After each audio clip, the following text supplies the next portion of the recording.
Urethritis ব্যাপারটা কি? অনেক কম বয়সী ছেলেরা আমার কাছে আসেন যারা বলেন ডাক্তারবাবু আমি মাঝে মাঝে পেনিসের দিকটা ওই নিচে যে মুখ যেখান থেকে ইউরিন বেরোয় মূত্রনালী ওটা আমি দু আঙুল দিয়ে মানে দু হাতের বুড়ো আঙুল দিয়ে খুলে দেখি ওটা একটা লাল হয়ে আছে। বুঝুন মশাই, এটা করতে গিয়ে আমি সবসময় তাদেরকে বকুনি দিই, জানেন তো। আমি বলি ওটা তো আপনার নোক লেগে গেলে আরো আপনার ইউরেথ্রাল আলসার হয়ে যাবে, that is very difficult to heal. একটা মিউকোসা মানে মিউকোসা লাইনিং যেগুলো অর্গানে থাকে, ইউরেথ্রা তো মিউকোসা লাইনিং থাকবে, ওটা পিঙ্ক হবে, ওটা নর্মাল, ওটা নিয়ে ভয় পাচ্ছেন কেন?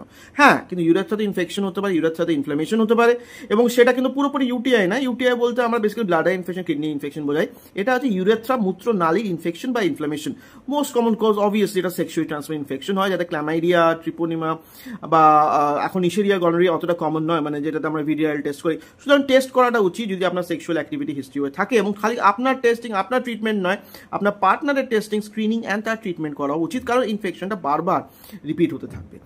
সবাইকার কি সেক্সের জন্য ইউরেথ্রাইটিস হয় তা নয়। অনেকেই আমরা জানি যে আমাদের চান করবার সময় কোনো একটা শ্যাম্পু ইউজ করি, এখানে সাংঘাতিকভাবে পেনিসের একটা ব্যথা হতে থাকে, পেনিসের টিপে। সো পেশেন্টটা পেনিল টিপ পেন মানে অদ্ভুত যন্ত্রণা, জানেন তো।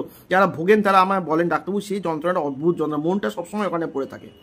পেনিসের টিপ পেন বুঝতে পারছেন, খুব যন্ত্রণা, এবং অনেক সময় কিডনি স্টোন ইউরেটারে যদি চলে হয় তার জন্য বা ব্লাডার স্টোনের জন্য কিন্তু হতে পারে। ব্লাডের ট্রাইগোনাল মাসেল তার ইরিটেশনের জন্য কিন্তু পেনাল্টি পেন হতে পারে। সুতরাং এগুলো কারণ, এবং তার সাথে পেনিসের ডিসচার্জ আসা, সেটা কিন্তু অবভিয়াসলি বলে যে ওটা সেক্সুয়াল ট্রান্সমিট ইনফেকশন সাথে মোস্ট কমন। কিন্তু আবার বলছি সবাইকার সেক্সুয়াল ট্রান্সমিট ইনফেকশন হতেই যাবে ইউরেথ্রাইটিস জন্য তা নয়। নন স্পেসিফিক ইউরেথ্রাইটিস যেটা বললাম শ্যাম্পুর জন্য, অনেক সময় অদ্ভুত লোকে স্পার্মিসাইড জেলি ইউজ করে, লুব্রিক্যান্ট ইউজ করে ডিউরিং সেক্স, আমি নাম বলবো না, সেগুলো আপনি ইউজ করবেন না প্লিজ, কারণ ওনাকে urethritis severe form of urethritis হয়, পরবর্তীকালে সেক্সুয়াল লাইফ আপনাদের হ্যাম্পার্ড হয়। এছাড়া ক্যাথেটার যারা পড়ে থাকে তাদের জন্য তারাও কিন্তু ইউরেথ্রাইটিসে ভোগেন। তো অবভিয়াসলি বুঝলেন যে আপনার এই রোগ যদি থাকে আপনার নিজের মধ্যে রাখবেন না, ডাক্তারের কাছে চলে যান, তার সুচিকিৎসা আছে, অ্যান্টিবায়োটিক দ্বারা আপনি সুস্থ হয়ে যেতে পারবেন।